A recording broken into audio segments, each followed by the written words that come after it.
Everybody was stunned about the work in the film. All the light bulbs are going off in everybody's mind that, oh my God, we've never seen this before. It's sort of like splitting the atom. You know, once it happens, the industry shifts and everybody starts talking. Everybody wanted to see the movie, everyone was excited about the movie, everyone wanted to know how we made the movie. It was just unbelievable. It was one of those movies that became a phenomenon. It's changed pop culture. Phil Tippett, in a moment, realized what he was doing was obsolete. Stan Winston saw at that moment that technology was going to begin to encroach on what it was he did. It was clear to everybody that the movie industry was changing.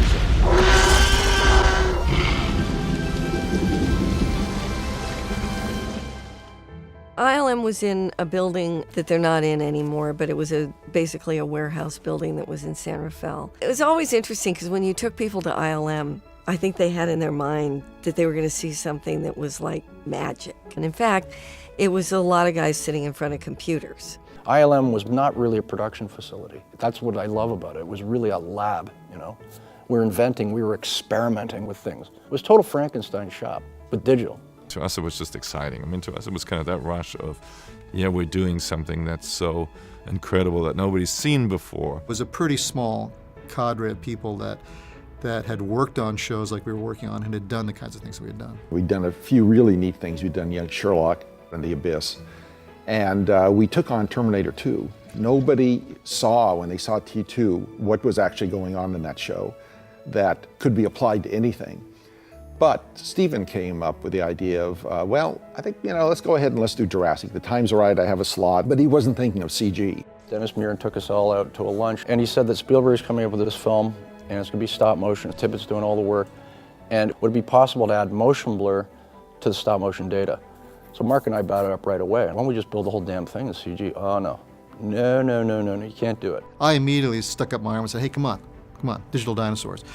But it was definitely, we had to evolve to that point. Spielberg, I believe, had already begun the process of designing and building dinosaurs quite some time before with Stan Winston's group. They do amazing animatronic, puppeteering, sculptures, etc. That whole world of physical visual effects. And we were going to use Phil Tippett, who was considered at the time the best in stop motion. Stop motion essentially is that if you wanted to have a dinosaur walk, you're posing it, you take a picture, then you do the next pose and you take that picture. But it seemed like an incredible lost opportunity that here you've got this big film going on and the fundamental imagery is going to be a process that's sort of, you know, on the verge of being obsolete. You know, I've been pushing for CG for years, but I didn't think we were ready for it. I wasn't sure. I think the issue in Jurassic Park for everyone was, can you do something that's real?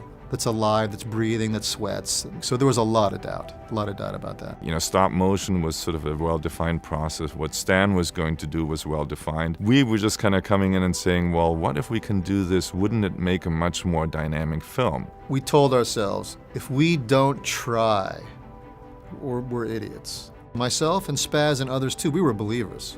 Like, this is the way to do it.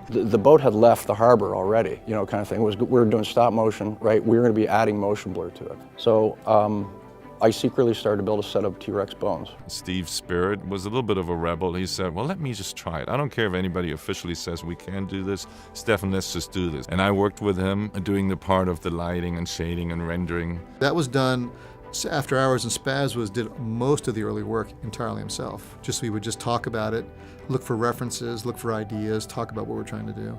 A couple of the guys working on it, Mark DePay and Steve Williams, were just saying, no, let's try this.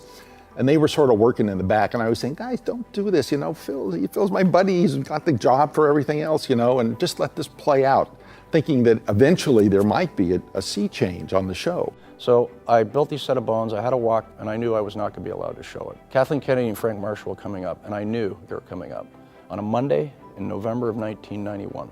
They came walking in, and I had it playing on a monitor, and the whole deal changed at that point. It was immediately very clear that we were going to get realistic movement to these dinosaurs that was going to be far advanced from what we were doing with stop motion. It looked incredibly fluid, like real bones sort of walking around by themselves. So the next thing was, well, can we do it with a skinned dinosaur. My thought was, if we're going to try to really make this work, we need to be able to do the hardest shot we could actually do. Let's just have a locked off camera, this T-Rex big, walking toward us with kind of a wide angle lens. We're not hiding anything. It took us a matter of weeks going on for this. And when we looked at this thing, it was like, oh my God, this actually looks real. Tippett didn't really know this was going on. So Dennis had met, with Amblin, said, I got to show you guys this kind of cool test. It was just me and Stan Winston, and we went down and showed it to them, and they just went nuts. There were about 5 or 6 of us that gathered in the Amblin screening room.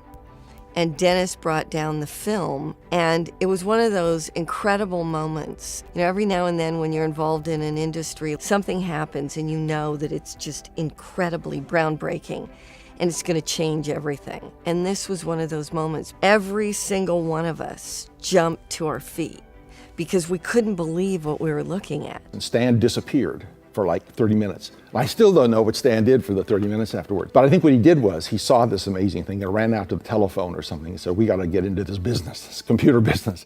I think everyone's reaction in the room was probably the same. It was like, we're seeing something, special. At that point in time, it dawned on me that, wow, there's nothing that can't be done now. This is truly a game changer. And once everybody saw that, I think that's when Phil got the phone call and said, we're not doing the stop motion anymore. That's what we're going to do, computer graphics. We moved into guerrilla mode. We started building everything, in computer graphics. And Phil was still kept on because he really was the knowledge when it came to, dinosaurs. He'd studied them all his life. It started out where it was only going to be a few shots, then it was a few more shots. By the end of the show, Stephen rewrote the ending of it so that we could do a close-up of a T-Rex, and it takes place in this rotunda with these 2 raptors, and then the T-Rex comes in, it pans down, a raptor jumps on it, it lifts it up. That's the most amazing thing, and we had no idea 2 weeks before that we could even do a shot that close. I thought it would be a really good movie, but I was blown away how great a movie it was. I remember the first times when we all saw it and with audience, it was so much fun to just go like this, sit in the front row and just look at people, It just broke everything open, and suddenly the writers could tell stories they never imagined they could tell. You could do animals, you could do tornadoes, and they looked real for the first time. You could just do anything. I just think there was an explosion that was visceral in that movie of those dinosaurs coming into our world, and I think that's reflective of the newfound power of creating imagery that was inherent in the computer. After that, there became a real trend towards over-reliance on CG. And I think a lot of the great work that we did got overshadowed. I think it's about 15 minutes of dinosaurs in that whole movie. 9 of it was done with our practical dinosaurs in one shape or form or another.